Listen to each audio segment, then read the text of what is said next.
Praise lord. ఈరోజు దేవుని వాగ్దానము యెహెజ్కేలు గ్రంథము 18వ అధ్యాయము 30, 31, 32 కూడా చదువుకుందాం. చూడండి. కాబట్టి ఇశ్రాయేలీయులారా, ఎవని ప్రవర్తన బట్టి వానికి శిక్ష విధింతును, మనసు త్రిప్పుకొని మీ అక్రమములు మీకు శిక్షా కారణములు కాకుండానట్లు వాటన్నిటిని విడిచిపెట్టుడి. మీరు జరిగించిన అక్రమ క్రియలన్నిటిని విడిచి నూతన హృదయమును నూతన బుద్ధియు తెచ్చుకునడి. ఇశ్రాయేలులారా, మీరెందుకు మరణము నొందుదురు? ఇదే ప్రభువైన యెహోవాకు. మరణము నొందువాడు మరణం నొందుటను బట్టి నేను సంతోషించువాడను కాను. కావున మీరు మనసు త్రిప్పుకొనుడి, అప్పుడు మీరు బ్రతుకుదురు. ఇదే ప్రభువైన యెహోవాకు. ఇక్కడ వాక్యముతో మనము 2 రోజుల నుంచి ఒక వాక్యం మాట్లాడుకుంటున్నాం. ఏదంటే దేవుడు మనకిచ్చు సంతోషము, మనము దేవునికి ఇచ్చు సంతోషము. ఏంటండి? ప్రజలందరికీ కలపబోవు మహా సంతోషకరమైన సువార్తమానం. ఆ విషయాన్ని మనము ధ్యానించుకున్నాం. తర్వాత అసలు దేవునికి ఏదైతే సంతోషాన్ని ఇస్తుందో ఆ విషయాన్ని కూడా నిన్న దినం ధ్యానించుకున్నాం.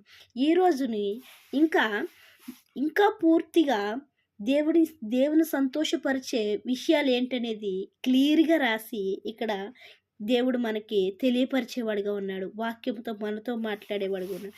అక్రమ క్రియలన్నిటిని విడిచి నూతన బుద్ధియు నూతన హృదయము కావాలంటే అండి, అప్పుడు దేవుడు ఏం చేస్తాడంట? సంతోషించేవాడిగా ఉంటున్నాడంట. దేవుడు మనకిచ్చే సంతోషం చూసాము, మనం ఆయనకిచ్చే సంతోషాన్ని ఇప్పుడు చూసేవారిగా ఉంటున్నాం. నిన్నటి దినాన్ని కూడా చూసాం. ఈరోజు ఇంకా క్లియర్గా రాస్తున్నాడు. ఏమని రాస్తున్నాడంటే, ఎవని ప్రవర్తన బట్టి వానికి శిక్ష విధింతును, మనసు త్రిప్పుకొని మీ అక్రమములను మీకు శిక్షాకారకములు కాకుండానట్లు వాటన్నిటిని విడిచిపెట్టుడి. ఏం చేయాలంట? వాటన్నిటినీ విడిచిపెట్టాలంట. ఎందుకంటే మనం శిక్షకు కారణములు కాకుండడానికి, శిక్షకు ఏదైతే దేవునికి విరోధముగా ఉంటున్నాయో వాటన్నిటిని మనము విడిచిపెట్టినట్లయితే ఏం కలుగుతుందంట? మనకి నూతన హృదయమును నూతన బుద్ధి కలుగుతుందంట. పాతవి గతించెను, ఇదిగో క్రొత్తవాయేను అంటాడు. నువ్వు ఎప్పుడైతే దేవుని సంతోషపరచడానికి సిద్ధపాటు కలిగి ఉన్నావో అప్పుడు నీ యొక్క పాపపు జీవితాన్ని, అక్రమ క్రియలను, దేవునికి ఇష్టం కాని వాటిని ఏం చేయాలంట? నువ్వు తీసేసుకునే దానిగా ఉండాలంట. అప్పుడు దేవుడు ఏం చేస్తున్నాడండి? నూతన బుద్ధియు నూతన హృదయమును కలగజేసేవాడిగా ఉంటున్నాడు. అప్పుడు దేవునికి ఇష్టకరంగా మాట్లాడతావు, అప్పుడు దేవునికి ఇష్టకరంగా ప్రవర్తించేదానిగా ఉంటావు, దేవునికి ఇష్టకరమైన పనులు చేసేదానిగా ఉంటావు. అయితే ఏ అక్రమ క్రియలు అయితే మనలో ఉన్నాయో వాటన్నిటిని కూడా ఆయన ఏం చేస్తున్నాడండి? తీసివేసుకోమని చెప్తున్నాడు.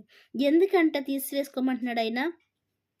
మరణము నొందువాడు మరణము నొందుటను బట్టి నేను సంతోషించువాడను కాను. కావున మీరు మనసు త్రిప్పుకొనిడి, అప్పుడు మీరు బ్రతుకుదురు. ఏ మరణం అంటే రెండో మరణం. ఆరని అగ్ని, తీరని బాధ, పండ్లు కొరుకుటయో ఏడుపుడు అక్కడ ఉన్నదని వాక్యంతో ఆయన మనతో మాట్లాడేవాడిగా ఉన్నాడు. ఈ లోకంలో అయితే మనం సంతోషంగా ఉంటున్నామేమో, అక్రమ క్రియలు చేసి, పరలోకములు అయితే ఎక్కడ? నరకములు అయితే ఏడ్చేవారిగా ఉంటాము. అయితే దేవుడు వాక్యంతో నీతో నాతో మాట్లాడుతున్నాడు. నేను నీ కోసం వచ్చి నీకు సంతోషాన్ని ఇచ్చాను. నువ్వు రక్షింపబడి నేనిచ్చే రక్షణలోకి నువ్వు వచ్చి నువ్వు కూడా నన్ను సంతోషపరచని వాక్యము ద్వారా ఆయన నీతో నాతో మనందరితోటి మాట్లాడేవాడిగా ఉన్నాడు. ఇంకా ఏమని చెప్తున్నాడు? మీరెందుకు మరణము నందాలి? ఆ మరణం నుంచి తప్పించడానికే కదా నేను వచ్చాను. కాబట్టి మరణం నుంచి తప్పించబడాలంటే మీ అక్రమ క్రియలను విడిచిపెట్టేసి నూతన బుద్ధి నూతన హృదయము తెచ్చుకోండి. నేను ఇచ్చే బాటలో నడవండి, నేను ఇచ్చే నీతిలో నడవండి. నేను ఎలాగైతే నీతిగా నడిచానో అలాగే మీరు కూడా నడుచుకోనండి. దేవునికి ఇష్టకరంగా జీవించండి. రెండవ మరణం నుంచి తప్పించుకోండి. మరణము నొందుట ఆయనకి ఇష్టం లేదు కాబట్టి ఆ మరణం నుంచి రక్షించడానికి ఆయన సిద్ధంగా ఉన్నాడు. అయితే నువ్వు రక్షింపబడడానికి సిద్ధపాటు కలిగినట్లయితే దేవునికి మహిమ కలుగును గాక. లేకపోయినట్లయితే ఇప్పుడైనా సిద్ధపాటు కలిగి ఉండాలని వాక్యంతో నీతో నాతో మనందరితో మాట్లాడేవాడిగా ఉన్నాడు. మరణం నుంచి తప్పించుకోవడానికి మనం సిద్ధపాటు కలిగి ఉందాం. దేవుడి చిన్న పరిశుద్ధ వాక్యం దీవించును గాక.